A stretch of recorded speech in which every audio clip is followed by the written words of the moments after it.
Just because you're a professional with a degree doesn't mean you can't find incredible things in the dirt. Sometimes all you need is a metal detector and a lot of luck to discover some of the most amazing archaeological finds. Ancient ruins, coins, swords, and even a World War II bomber can be found without any kind of proper training. Coming up, a look at the most amazing archaeological finds by amateur adventurers. The Ballarat Nugget. Gold is super valuable. At least that's what the late-night infomercials will tell you anyway. As of right now, gold sits at about $39 per gram, which is pretty good. To put that into perspective, a gram of gold could put gas into your car.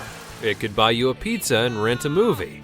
In other words, a gram of gold is pretty decent. And you may be asking yourself why I'm making such a big deal out of it. Well, it's because some guy in Ballarat region of Australia found a 5.5 kilogram gold nugget, which comes out to, roughly $300,000 given its size and shape. Now, it wouldn't be worth as much melted down, so for now it's still just a large hunk of raw gold.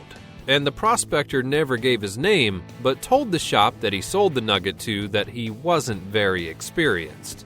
While not strictly an archaeological story, we're including it to get us kicked off. Roman-era artifacts. Ron Feinstein and Ofer Ranan are two Israeli novice divers who were diving around an ancient port of Caesarea when they stumbled upon something rather crazy. It was a wealth of ancient Roman sculptures and artifacts. They found the artifacts near a sunken ship that the pair were swimming near and noticed something sticking out of the seabed. It was then that they went down to try and pick it up. Not thinking much of the statue initially, they soon changed their minds when they found several more. The duo would then call the proper authorities soon after, and the Israeli government sent their own divers down to investigate further. And what they found was the biggest collection of Roman artifacts that were discovered in the last 30 years. Lamps, jars, statues, and thousands of coins were recovered. Pretty good for a pair of novice divers just enjoying their weekend. A 3,000-year-old Bronze-Age sword. For this next entry, let's head all the way to Denmark. Now, I'm assuming you aren't already in Denmark, but if you are, hello, and thank you for welcoming me. A pair of Danish friends named Ernst Christensen and Lister Kildsen had brought a metal detector out for a walk in a field in the town of Svebol. And really, I'm not from Denmark, so forgive me on the pronunciations. As the two were enjoying the evening air, the metal detector went off, so they got down and dug around, and found a small piece of bronze. Nothing too crazy, except that when they went to pick it up, they couldn't pull it out of the ground. So they had to keep digging, and digging, and digging, and they dug so much that they soon realized they had uncovered an ancient bronze sword. It was then that the pair contacted a local museum to tell them what they had found, and the next day they sent one of their people to investigate and verify the finding. In a press statement released by the museum shortly afterwards, they would go on to say that the sword was so well preserved you can clearly see the fine details, and it is even sharp. And this is not an isolated incident. The story is not the only case of people just randomly finding ancient treasures in Denmark. In fact, there have been so many discoveries that the Danish National Museum can't even keep up with the number of new artifacts being found. World War II bomber found by veterans. Let me introduce you to Operation Nightingale. It's an archaeological project that lets veterans go out into the field and practice some basic archaeology at various sites. The project is used as a means to give injured veterans, or those struggling with psychological trauma, a different kind of therapy if they choose. And this is where a group of veterans in the UK come into play. Along with active duty members of the Royal Air Force, a team from Operation Nightingale found a B-24 Liberator just outside Linham, Wiltshire, in England. The plane had crashed in November of 1942, and the 5 crew members inside were found to be dead on arrival. A local farmer had called the Royal Air Force about the wreckage, and then they called in Operation Nightingale.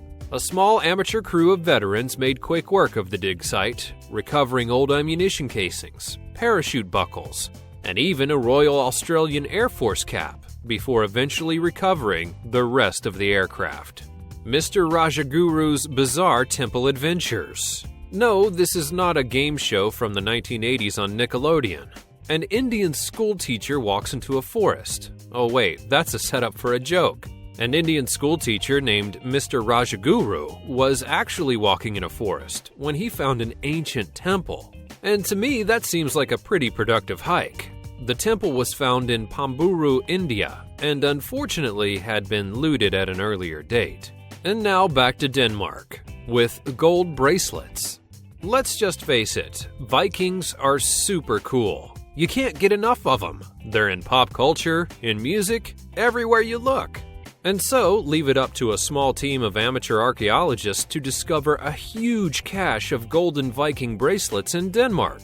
The bracelets were all found relatively close to each other, and that's a really big deal. You see, Vikings didn't exactly use gold for just any old bracelets, so the significance of finding 6 of them all piled together is pretty immense. At that time, only the absolutely rich could afford a gold bracelet. 1 gold bracelet, much less 6. And most Viking-era bracelets are either bronze or, in some cases, silver. This haul would be classified as the most Viking gold that was ever discovered in one place, and it's totally unprecedented, as an ancient gold chain was found in that same field back in 1911. Possibly some ancient Viking rapper who had an epic battle of lyrical talent, and the loser had to give up all his bling. But seriously though, your guess is as good as anyone else's as to why these bracelets were there, all in one spot.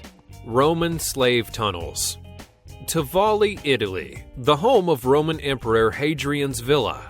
It's a villa with a giant system of underground tunnels. Now, these tunnels were most likely used to let the emperor's thousands of slaves and various merchants go on about their duties while trying to keep the villa stocked with food and other supplies, without crowding the streets. Of course, it wouldn't be on our list if it hadn't been found by some amateur archaeologists, which that's exactly what happened. A few amateurs were brought in to handle some of the footwork during an archaeological study that dealt with miles of tunnels. It would take teams of archaeologists a really long time to fully remove all of the dirt and rubble from the tunnels, as some had collapsed with age, and some of them seemed to not really lead anywhere. And the teams that found them suspect that the emperor had used them as a sort of private escape. Not like life and death escape, but more like reading a book with a nice glass of wine escape. Because, you know, Roman emperors have to relax as well. And now for an honorable mention. Janet Stevens is a professional cosmetologist and sometimes amateur archaeologist. She discovered an ancient Roman hairstyle that had been lost to time, which is pretty impressive and cool since it's literally a revival of history. And finally, we go on to Ithaca. Have you ever read up on your Greek?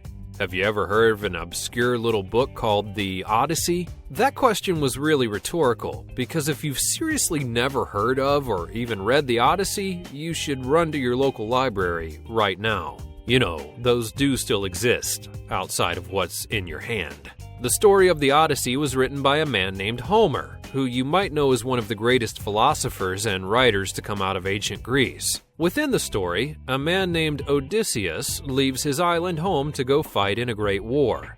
His island home was called Ithaca, and it just so happens that a British man by the name of Robert Bittlestone found Ithaca, or at least he claims to. Using the book's original writing, along with satellite imaging, Bittlestone claims to have found other various islands that Odysseus visited on his way back home. And furthermore, Bittlestone might just be an amateur, but he's backed by several outstanding professors and a geologist from Edinburgh University. Pretty nice backup for a guy who claims to have found an island that a guy wrote about thousands of years ago. That's just a short look at amateur archaeologists who have found amazing things. But what have you found lurking around in your backyard? Let us know in the comments below. Thanks for watching.